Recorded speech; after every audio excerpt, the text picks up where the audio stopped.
Hello बच्चों, चलिए प्रश्न को समझते हैं। प्रश्न है आपके सामने कि कार्बोनिल यौगिक जिनमें अल्फा कार्बन पर हाइड्रोजन परमाणु उपस्थित है के लिए सही कथन है।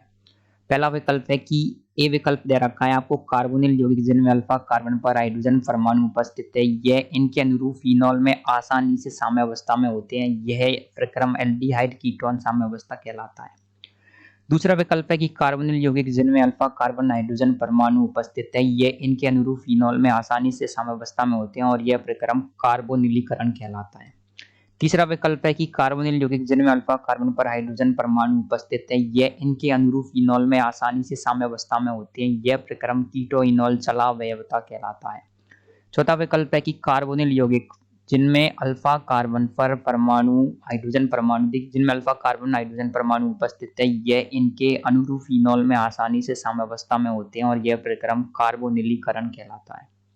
तो आपको बताना है दिए गए विकल्पों में से कौन सा विकल्प सही होगा। तो दिए गए प्रश्न की जो मुख्य अवधारणा वो ये है कि आपको पता होना चाहिए यहाँ पर क्या होता है, यहाँ पर कहना क्या चाह रहा है। दिए गए विकल्पों में से सत्य विकल्प की आपको खोज करनी है।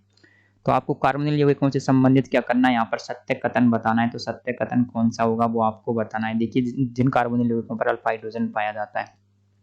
तो सबसे पहली बात, कार्बोनिल यौगिक क्या होते हैं। कार्बोनिल यौगिक बोले होते हैं एल्डिहाइड और कीटोन को मिलाकर के कहा जाता है सामान्य तौर पर कार्बोनिल यौगिक। RCO, RCHO या फिर कीटोन कुछ इस प्रकार का होता है। देखिए CH3 C double bond CH3 ये सामान्य कीटोन हमने बनाए, बिल्कुल सरल वाले एल्डिहाइड और बिल्कुल सरल वाले कीटोन। तो एल्डिहाइड होता है आपके RCHO, कीटोन होता है RCOR- या फिर R कुछ भी हो सकता है आपके। तो आपको बोला है कि इनके पास में अल्फा हाइड्रोजन परमाणु पाया जाता हो। तो आप देखेंगे यहाँ पर इस कीटोन को एग्जांपल लेते हैं आप, CH3 C double bond O। तो यहाँ पर जाएगा आपके CH H और H। तो आप देखेंगे इसके पास में क्या है, कार्बोनिल यौगिक के जस्ट पास वाले कार्बन को कहा जाता है अल्फा कार्बन और इस पर पाए जाने वाले हाइड्रोजन को कहा जाता है अल्फा हाइड्रोजन। तो यहाँ पर क्या होता है, देखिए कुछ इस प्रकार से होता है। देखेंगे CH3 C double bond CH3 आपके सामने एक कीटोन है। तो हम इसको कुछ इस प्रकार से लिख सकते हैं। इसको लिख सकते हैं आप CH3 C double bond O।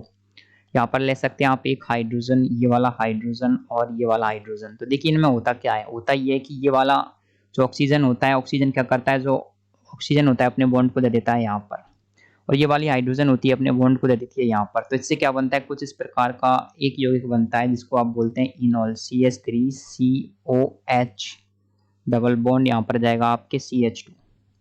इसको बोला जाता है इनॉल बोला जाता है, इसको बोला जाता है इनॉल, इसको बोला जाता है कीटो।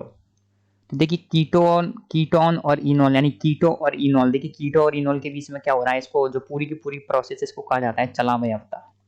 तो इस पूरी की पूरी प्रोसेस को कहा जाता है आपके कीटोइनॉल चलावयवता। कीटोइनॉल चलावयवता क्या होता है, देखिए ऑक्सीजन अपने बॉन्ड को दे देगी कार्बन के पास और ये हाइड्रोजन आ जाएगी यहाँ पर, और ये प्रक्रिया क्या होती है, साम्यावस्था में चलती रहती है, लगातार चलती रहती है। तो इस प्रोसेस को कहा जाता है कीटोइनॉल चलावयवता। तो कीटोइनॉल चलावयवता कौन से विकल्प में दे रखा है, तो आप विकल्प सी को देखेंगे। विकल्प सी क्या कह रहा है आपसे बोल रहा है कि कार्बोनिल यौगिक जिनमें अल्फा कार्बन पर हाइड्रोजन परमाणु उपस्थित है यह इसके अनुरूप इनॉल में आसानी से साम्यावस्था में होते हैं। देखिए हमने वहां पर देखा होते हैं, और यह प्रक्रम कीटोइनॉल चलावयवता कहलाता है। तो आप देखेंगे कीटोइनॉल चलावयवता क्या है, देखिए ये क्या है, आपके जो कीटो यौगिक होते हैं वो इनॉल के साथ में बड़ी आसानी के साथ साम्यावस्था में होते हैं और ये पूरा प्रक्रम कीटोइनॉल चलावयवता कहलाता है। तो हमारे दिए गए प्रश्न का सही उत्तर आएगा विकल्प सी। तो हमारा सही उत्तर है विकल्प सी। तो आशा करते हैं आपको प्रश्न का उत्तर समझ आया होगा। धन्यवाद।